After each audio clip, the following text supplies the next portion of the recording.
Tonight on Cronkite News, President Joe Biden is in Arizona, announcing a big investment in U.S. chip manufacturing. Plus, Republican senators take a trip to the border after concerns of migrants affecting the lives of ranchers. I'm Paul Schultz in Salt Lake City, Utah, where the Arizona Wildcats are getting ready for the big dance. I'll have your full report from the NCAA tournament coming up in sports. Good evening and welcome to Cronkite News. I'm Leslie Chapman. And I'm Denson Cortez. Thank you for joining us. During President Joe Biden's multi-day trip to Arizona, he's worked to shore up the Hispanic vote. And he also highlighted projects that are bringing money to the state. Reporter Lauren Bly was at an event earlier today where the president touted a plan to expand chip manufacturing in the state. The announcement made at Intel plant in Chandler provides more than $8.5 billion investment in semiconductor manufacturing. And the president says this will bring thousands of jobs to Arizona. Federal and local politicians, including Governor Hobbs, joined Intel leadership at the announcement this morning, which included a tour of Intel's manufacturing plant. Intel says this investment in Arizona and several other states will create over 10,000 manufacturing and construction jobs. The administration says that right now, the United States produces less than 10% of the world's chips, but the hope is that investments like this change that. Today's investment helps all Americans in red states and blue states, all across America, urban, rural, suburban, and tribal communities. If we invent it in America, it should be made in America. This comes as Biden is trying to gather support in this swing state of Arizona. Back in 2020, Biden narrowly defeated Donald Trump in Arizona. He won just by 11,000 votes. In the studio, Lauren Bly, Cronkite News. Both President Joe Biden and former President Donald Trump won their party's support in Arizona's presidential preference election as expected, gearing up for what promises to be a rematch in November. However, Tuesday's vote did present some points to think about as the state approaches November. According to the Secretary of State's office, as of noon Wednesday, Biden presumptively clinched Arizona's Democratic nomination with 89.5%, although Marianne Williamson managed to grab 3.5% due to activist groups like Vote Ceasefire AZ. Sarah Leone, a volunteer of Vote Ceasefire AZ, and 13,000 others cast their ballot for Williamson, not as a candidate, but as a message to President Biden. It's really important to us that this was about today and the presidential preference election and not about the November election. So it was really important because we wanted to redirect votes away from Biden so he would feel significant pressure. In 2020, Biden narrowly won Arizona in the general election by 10,457 votes, according to Politico. So pundits are interested to see if groups like Vote Ceasefire AZ pressure him to any decisions. Former President Trump clinched Arizona's Republican nomination with 77.9%, with former South Carolina Governor Nikki Haley getting 18.7%. But Trump's early voting numbers hint at a problem. Chuck Coughlin, CEO and president of High Ground Inc., a public affairs and relations firm, suggests the Trump campaign monitor that percentage for November. In order to win a general election in November, a candidate needs to hold 85 to 90% of their own party's base. In order to succeed, you also need to win a majority of unaffiliated voters in Arizona. Arizona once again is shaping up to potentially play a crucial role in deciding the balance of power in Congress and the presidency.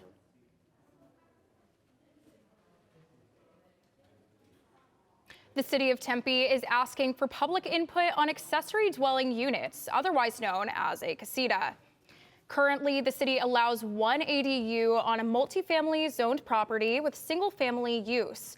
However, Tempe is proposing to update it, allowing ADUs on single-family lots when certain conditions are met. This new proposal is one of the ways Tempe is planning on expanding affordable housing in the city. Public input will be available starting March 27th. A recent Gallup poll showed that immigration has been the top concern for Americans this year. Over the weekend, state Republican lawmakers decided to head to the border and assess the situation personally. Cronkite News reporter Gadiel Navarrete joined the legislatures and reports what the entourage witnessed. It all started at a press conference last week when State Senator David Gowan said he planned to visit the border. I asked him when it would happen, and he responded, and I took him up on his reply. When are you having this, media day at the border planned? So I'm having, when you want to. Republican lawmakers toured a section of the southern border in Cochise County to get a glimpse of its current status. As we arrived, we were met with 30-foot-high fencing that stretches both east and west. Senators David Gowan and Janae Sham spoke with residents like John Ladd, a rancher who owns land next to the border, who said migrant crossings have become a growing issue in recent years, causing damages to the wall and his land. They cut the ballard with a torch. When they knock out the concrete, they're grouted solid, they got rebar in them. And when they get it loose, well, they'll cut that angle iron, and this whole ballard will swing open to where a person can fit. According to the data from U.S. Customs and Border Protection, there have been more than 250,000 total border encounters in the Tucson sector so far in fiscal year 2024. President Joe Biden signed an executive order that halted border wall building in 2021, and these materials laying next to the road were part of that project. Officials said the material cannot be moved since it is federal property. After spending the whole day out here at the border, we were actually able to speak with a county sheriff to get his thoughts on what is going on at the border. We're doing everything that we can within our ability as a local agency to try to make the community safer, not only for ourselves, but for the rest of the state. This is the ground zero of what is going on throughout the rest of the county in the immigration issue. Detective Cody Essery says the Sheriff's Department uses a network of cameras in order to patrol the border known as the SABRE program, which has adjusted to fit the current needs. As we've seen the change in trends, we're not seeing loads of marijuana come across, we're seeing a lot of people come across. ASU professor Lisa Magana says the migration inflow is a humanitarian issue. And these immigrants have an international right because they're refugees and asylees. They're fleeing some really horrible situations. Magana believes the immigration issue can be used by politicians to sway voters. You know, again, the narrative is so dehumanizing, and I think it's politicized. There is still a long way to go before the migration issue is solved in the state. In the meantime, a wall will be in place between two nations, as some view it as good and others as wrong. There is still a long way to go before the migration issue is solved in the state. In the meantime, a wall will be in place between both nations, as some view it as good and others as wrong. Adiel, coming up next, how much are consumers paying to enjoy some of their favorite movies and shows? Well, you may or may not be surprised, but we'll have the results of a new report on streaming after the break. And the temperature is starting to increase, but how hot is it going to get? Your weather forecast is coming up next.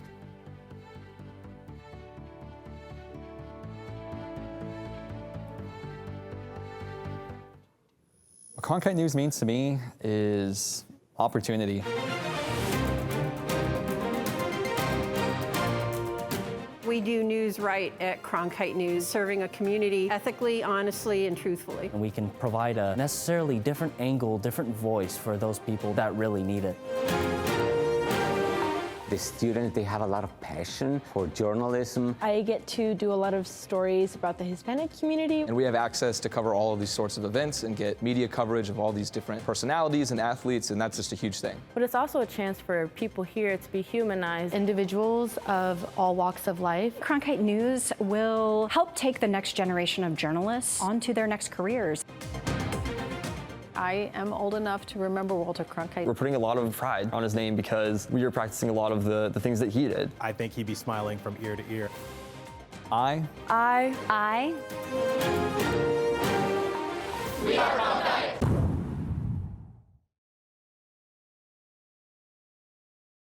At Cronkite News, learn to work behind the camera for studio production.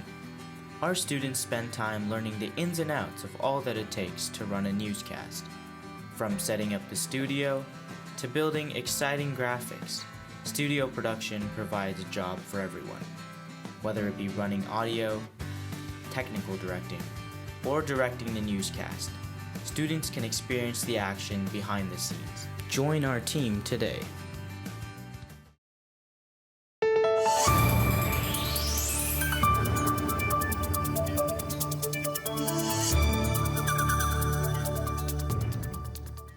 Welcome back. Every day, more people are making the switch from gas to electric. However, these changes are not happening as quickly as federal officials planned. Today, the Biden administration decided on an important element that also relates to its climate agenda. To help reduce emissions from passenger cars and trucks, the Environmental Protection Agency called for 2/3 of cars being sold in the U.S. to be electric by the end of the decade. But the auto industry pushed back, resulting in the rule to be phased in more slowly than originally proposed.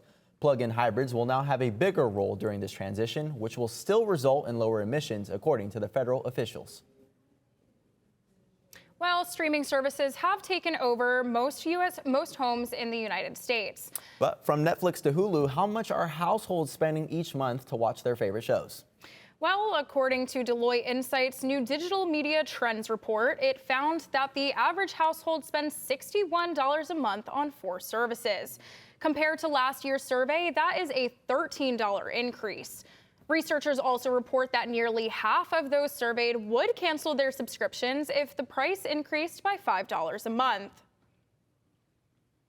It's the first day of spring, which means lots of pollen and seasonal allergies. If you think your town has the worst seasonal allergies, that's not true, unless you live in Wichita, Kansas. The Asthma and Allergy Foundation of America has named the city the worst place for people with allergies. The report takes a look at 3 different categories: trees, weeds, and grass. Wichita was at the top for all 3 categories. And while we have been really experiencing some nice weather lately, I've been feeling some of those allergies myself, Leslie. Yeah, so have I, Denzin, but while it might not be as bad as Wichita, you can definitely feel something in the air. Definitely. And Max Williams joins us here in the newsroom to give us a preview of the upcoming forecast for the week. Max, tell us what is going on, man. That's right, guys. Spring is in the air, and we are starting to see the first of those spring temperatures as the weather has been beautiful if you've had the chance to step outside recently. It's going to continue that way over the next few days, and tonight we're going to see more of the same. Very nice temperatures, only dipping just below 70 degrees past 9 p.m. this evening.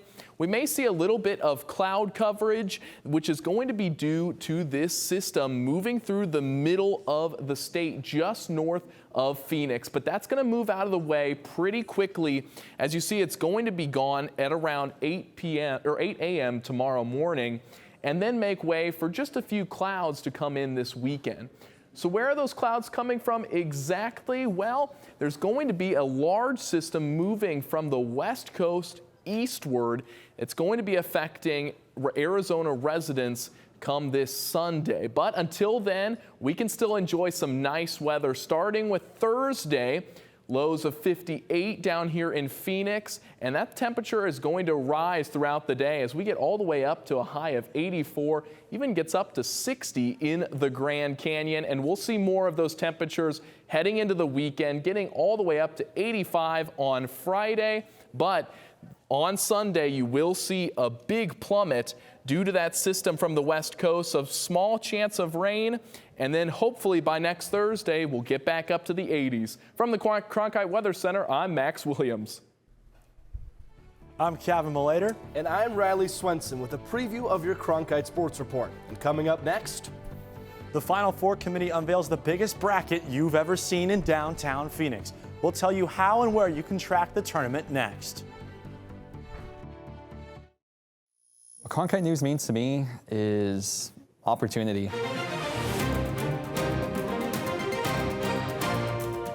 We do news right at Cronkite News, serving a community ethically, honestly, and truthfully. And we can provide a necessarily different angle, different voice for those people that really need it. The students, they have a lot of passion for journalism. I get to do a lot of stories about the Hispanic community. And we have access to cover all of these sorts of events and get media coverage of all these different personalities and athletes, and that's just a huge thing. But it's also a chance for people here to be humanized, individuals of all walks of life. Cronkite News will help take the next generation of journalists onto their next careers. I am old enough to remember Walter Cronkite. We're putting a lot of pride on his name because we are practicing a lot of the things that he did. I think he'd be smiling from ear to ear. I. We are Cronkite.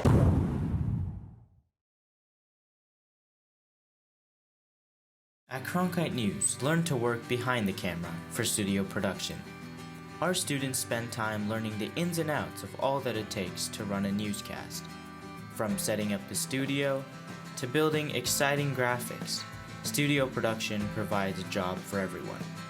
Whether it be running audio, technical directing, or directing the newscast, students can experience the action behind the scenes. Join our team today.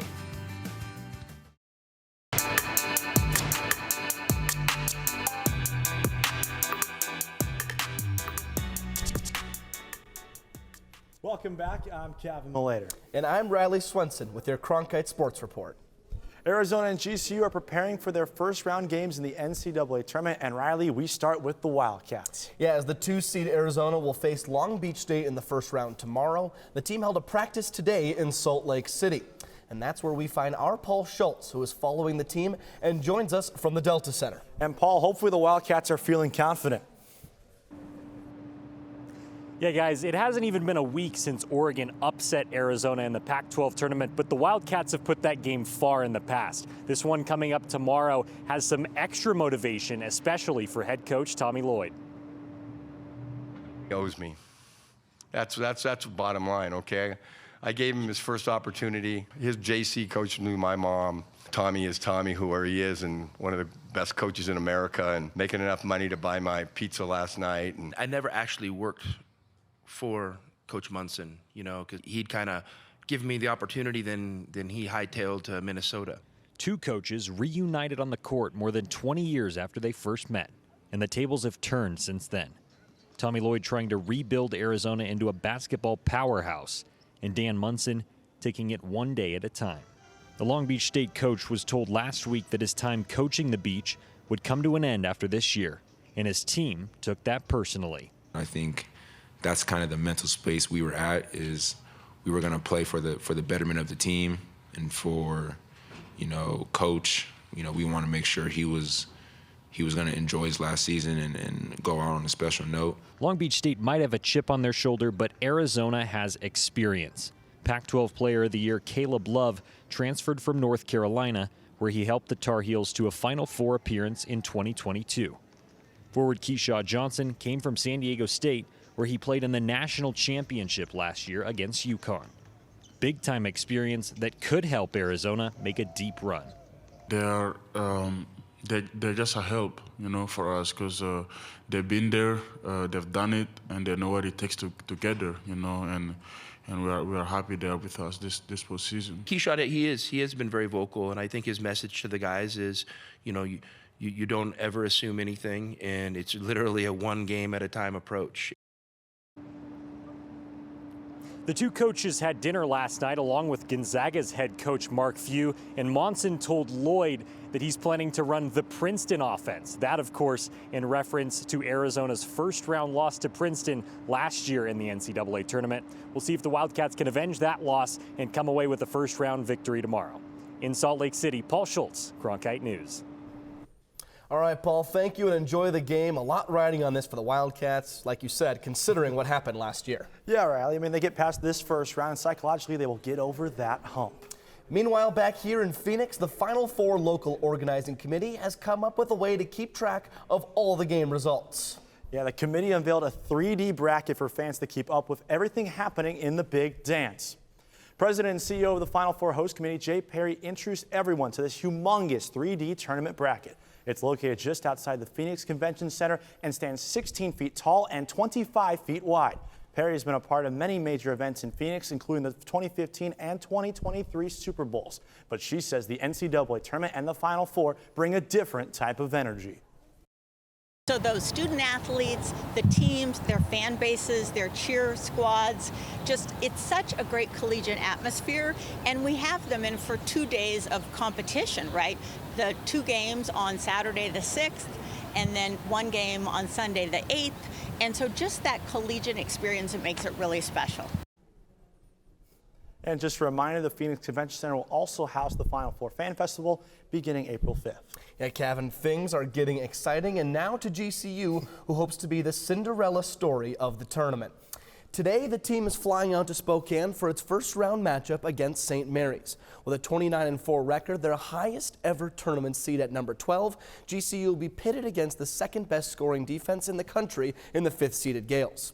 Head coach Bryce Drew and forward Gabe McLaughlin know it will be tough, but they've beaten top teams before.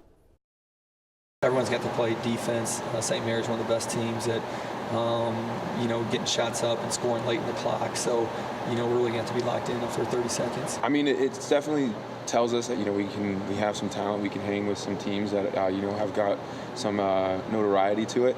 But at the same time, it's like, okay, they're a different team. They play different basketball. But we got to continue to do what we do and get better. Tip-off for that game is set for 7:05 on Friday. Now to a different tournament run, where Arizona Christian is headed to the NIAA National Tournament, NIAA tournament on Friday. As Lauren Avenatti reports, the Firestorm has come close to a title after making the Elite Eight and Final Four the past 2 seasons.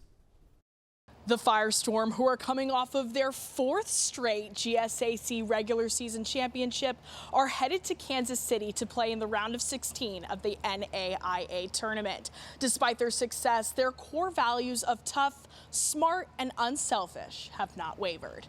That's our motto here at TSU, and we try to live by that every day and show that on the court.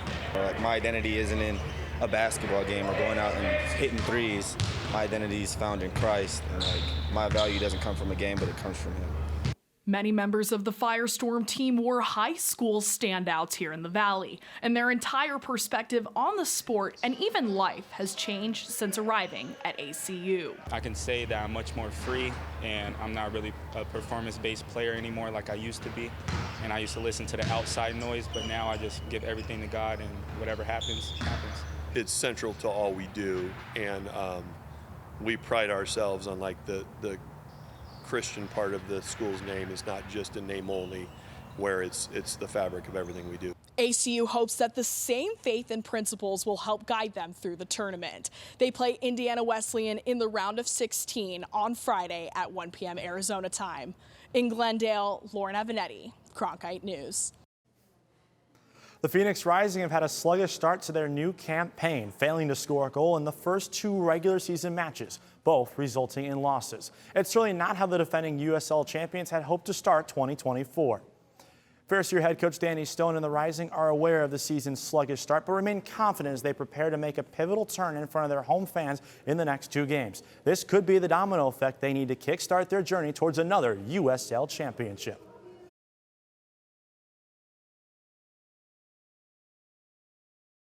And so until that moment comes where the first goal goes in, which I feel we're very close to this moment. This is not something that, again, we're not panicked about this. We're very aware of it, and it's a high level of real want and and a need to give the fans what they come here to see, and for themselves in the locker room. Like you rightly say, that first moment I think does just take a little bit of weight off the shoulders, and same thing for the first win in the season. And finally, the Phoenix Suns get set to face the Philadelphia 76ers tonight at the Footprint Center. Yeah, only 14 games left in the regular season, and general manager James Jones has once again made moves to improve the roster. Today, the Suns signed 35-year-old NBA vet Isaiah Thomas to a 10-day contract. Phoenix is second to last in the NBA in bench scoring and hopes that Thomas, who last played in the NBA in 2022, can provide a spark off the bench. He's always going to be a hooper. There's nothing that can stop him or set him back from accomplishing his goals and dreams, and he's one that lives it out, man. So he's a great prime example, I feel like, to kids and to a lot of people, of just going out and just keep pushing. No matter if people tell you no matter if people shut you down, he's heard it all, and to see him back I love it, and I'm excited for him. Not sure how much playing time he will get, but we'll see if he can help. That's it for the Cronkite Sports Report. For Riley Swenson, I'm Kevin Molater. Cronkite News, we'll be right back. What Cronkite News means to me is opportunity. We do news right at Cronkite News, serving a community ethically, honestly, and truthfully. And we can provide a necessarily different angle, different voice for those people that really need it. The students, they have a lot of passion for journalism. I get to do a lot of stories about the Hispanic community. And we have access to cover all of these sorts of events and get media coverage of all these different personalities and athletes, and that's just a huge thing. But it's also a chance for people here to be humanized. Individuals of all walks of life. Cronkite News will help take the next generation of journalists onto their next careers. I am old enough to remember Walter Cronkite. We're putting a lot of pride on his name because we were practicing a lot of the things that he did. I think he'd be smiling from ear to ear. I. We are Cronkite.